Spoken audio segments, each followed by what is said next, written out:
حضرت وہب ابن منبہ رحمۃ اللہ تعالی علیہ فرماتے ہیں بنی اسرائیل کے اندر ایک بادشاہ بڑا ظالم تھا. اس نے محل تعمیر کرنا شروع کر لیا. محل بن رہا ہے. محل کے بیچ ایک جھونپڑی آ گئی, کٹیا ایک بوڑھی عورت کی. تو بادشاہ نے اس بی بی سے کہا کہ یہ کٹیا, یہ جھونپڑی دے دو, میرے محل کا نقشہ خراب ہوتا ہے. تو بوڑھی کہنے لگی میں بیوہ بھی ہوں, بے اولاد بھی ہوں.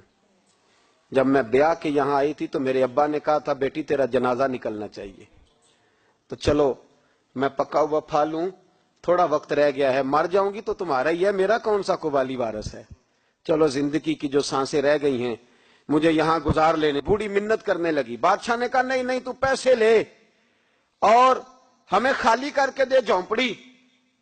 بادشاہ نے اصرار کیا تو بوڑھی کہنے لگی نہیں میں نہیں دوں گی. وہ اپنے گھر کے اندر بیٹھ گئی. یوں سمجھ لیجئے کہ بلڈوزر تیار کر کے چھپا دیا گیا.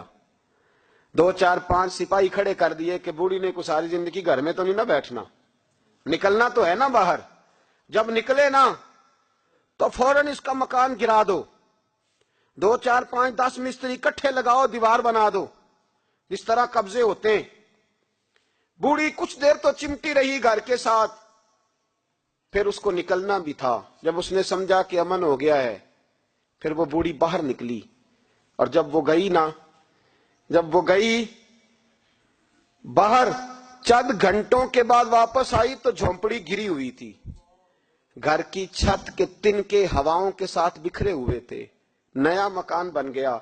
وہب ابن منبہ علیہ رحمہ فرماتے اس بی بی نے جو دعا مانگی تو عرش فرش ہلنے لگے, زمین کانپنے لگی. اس بی بی نے لفظ پتہ کیا ادا کیے, کہنے لگی اے اللہ میں تو موجود نہیں تھی, تو بتا تو کہاں تھا. اللہ میں تو نہیں تھی. زینب کی اماں بھی پوچھتی ہے اللہ میں تو نہیں تھی, تو موجود تھا نا. عرش کا مالک کہتا میں ہلا دوں گا.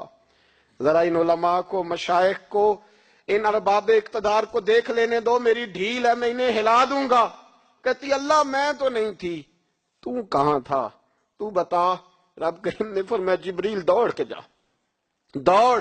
اللہ حکم کیا فرمایا پلٹ دے اس بستی کو, تباہ کر دے ان لوگوں کو جو ظلم پر چپ رہتے, انہیں تباہ کر دے. دنیا میں قتیل اس سے منافق نہیں کوئی, دنیا میں قتیل اس سے منافق نہیں کوئی جو ظلم تو سہتا ہے بغاوت نہیں کرتا. اس سے منافق نہیں کوئی. منافق بن کے جینا بند کر دو, اب مومن بن کے جینا سیکھو. ان ظالموں کے خلاف بولو. میرے عزیز کہتے ہیں تباہ کر دو بستی کو. بستی الٹ دی, گھر تباہ ہو گئے.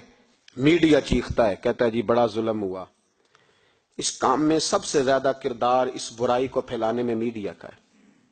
میڈیا تو بچوں کو گناہ کے طریقے بتلاتا ہے, اور حکومتیں ممتاز قادری کا جنازہ نہ دکھانا ہو تو میڈیا سارا بند ہو جاتا ہے. فیض آباد دھرنے کا ظلم نہ دکھانا ہو تو میڈیا سارا بند ہو جاتا ہے.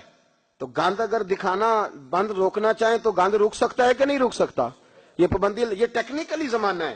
اگر یہ بند کرنا چاہیں تو ہر چیز اپنی جگہ پہ بند ہو سکتی ہے کہ نہیں, بولیں. لیکن ہم تو روئیں گے نا, فیس بک پہ تصویر لگائیں گے زینب کے ساتھ ظلم ہوا, تو تیری تو امام والی دکان پہ گندی فوٹو لگی ہوئی ہے, تیرے تو موبائل میں سارا گند ہے. اس گند کی ترویج و اشاعت میں تو میں اور آپ شامل ہوتے جا رہے ہیں. گند تو پرموٹ ہو رہا ہے, اسی سے تو لوگوں کے جذبات ابھرتے ہیں.